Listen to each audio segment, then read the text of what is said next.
En el norte de Colombia, donde el sol cae impecable sobre la arena y el viento arrastra historias de lucha y esperanza, nació un sueño que parecía imposible pero que cambiaría el destino de un joven llamado Luis Fernando Díaz Marulanda. Luis Díaz nació el 13 de enero de 1997 en Barrancas, La Guajira. Creció en una región marcada por las dificultades económicas donde el fútbol no era solo un juego, era una vía de escape. Desde pequeño Luis mostró una velocidad y habilidad que lo diferenciaban del resto. Sin embargo, su camino no fue sencillo. Durante su adolescencia, la falta de recursos y oportunidades amenazaban con frenar su talento, pero el destino tenía otros planes. En 2015 Luis Díaz participó en un torneo indígena organizado en Colombia. Allí su talento captó la atención de entrenadores y su vida cambió para siempre. Fue así como llegó al Barranquilla, equipo filial del Junior. Ahí comenzó su formación profesional enfrentándose a un nuevo mundo lleno de disciplina, sacrificio y competencia. Su evolución fue rápida, su explosividad, regate y determinación lo convirtieron en una de las promesas más interesantes del fútbol colombiano. En 2017 Luis Díaz debutó con el primer equipo del Junior de Barranquilla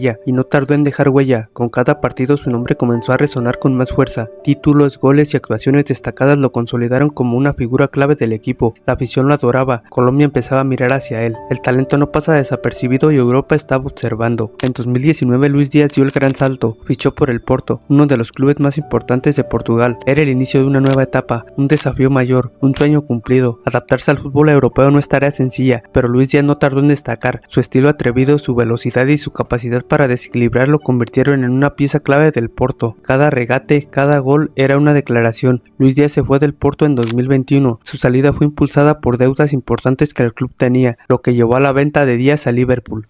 Luis Díaz llegó a Liverpool en enero del 2022 procedente del Porto, en una operación que rondó los 45 millones de euros. Desde el primer día su adaptación fue meteórica, velocidad, regate, desborde, gol. Rápidamente se ganó el corazón de Anfield y se consolidó como una pieza fundamental en el esquema de Jürgen Klopp. Firmó un contrato de larga duración hasta junio del 2027. En ese momento las condiciones salariales eran las lógicas para un fichaje de esa magnitud. Pero ¿qué pasa cuando un jugador supera exponencialmente las expectativas iniciales?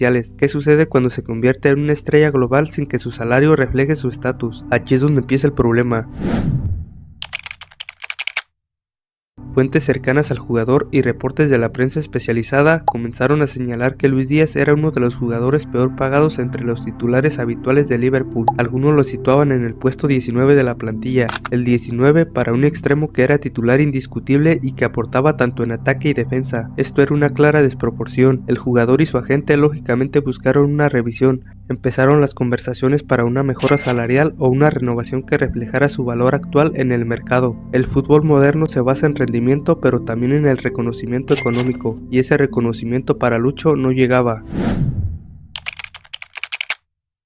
Y aquí es donde la trama se pone tensa. A pesar de las peticiones, el Liverpool mantuvo una postura sorprendentemente inflexible. Su argumento principal: Luis Díaz tiene contrato hasta 2027, todavía quedan 2 años y medio, no hay prisa. Esta postura, aunque legalmente impecable, ignoraba la dinámica de fútbol de élite. Para un jugador que había dado tanto, que había sido clave en momentos importantes, sentir que el club no valoraba su contribución con una mejora salarial se convirtió en un punto de quiebre. El propio Díaz habría expresado su frustración citando promesas incumplidas en las negociaciones que se intensificaron durante el final de la temporada anterior. Klopp a su manera intentó mediar, pero la directiva tenía la última palabra. La paciencia de Luis Díaz y su equipo se agotó. Cuando un club no te valora económicamente, los ojos empiezan a mirar hacia otras ventanas, y cuando un jugador del calibre de Lucho se pone en el mercado, los gigantes europeos no tardan en aparecer. Clubes de la talla del FC Barcelona, que siempre han admirado su estilo de juego, y el Bayern Múnich, conocido por su estrategia de fichar a los mejores, se lanzaron a la carga. Las ofertas llegaron y eran sustanciales. El Liverpool se encontró en una encrucijada: retener a un jugador descontento o aceptar una venta millonaria. La decisión no fue fácil, pero la postura inquebrantable sobre el contrato ya había sellado el destino. Finalmente la balanza se inclinó hacia Alemania. El Bayern Múnich se hizo con los servicios de Luis Díaz en una operación que, según se reportó, ascendió a los 75 millones de euros fijos más posibles variables, elevando el monto total. Luis Díaz firmó un contrato hasta junio del 2029 con unas condiciones salariales que sí reflejan su estatus como estrella mundial. Una jugada maestra del Bayern que consigue un talento excepcional y una victoria personal para Díaz, que ve reconocido su valor. Para el Liverpool es una venta importante, pero la pregunta sigue en el aire: ¿valió la pena vender a un jugador así por no querer pagar una mejora salarial? El caso de Luis Díaz es un ejemplo perfecto de cómo las decisiones contractuales pueden alterar el rumbo de un club y un jugador. El Liverpool, conocido por su buena gestión, quizás pecó de exceso de confianza o de una postura demasiado rígida. Ganaron una suma considerable, sí, pero perdieron a un extremo que podía ser un pilar por años. El Bayern por su parte se fortalece y Luis Díaz es la prueba de que el talento al final siempre encuentra su reconocimiento. ¿Fue un error garrafal de Liverpool o una estrategia arriesgada pero calculada? Déjalo en los comentarios y suscríbete para más historias épicas del fútbol.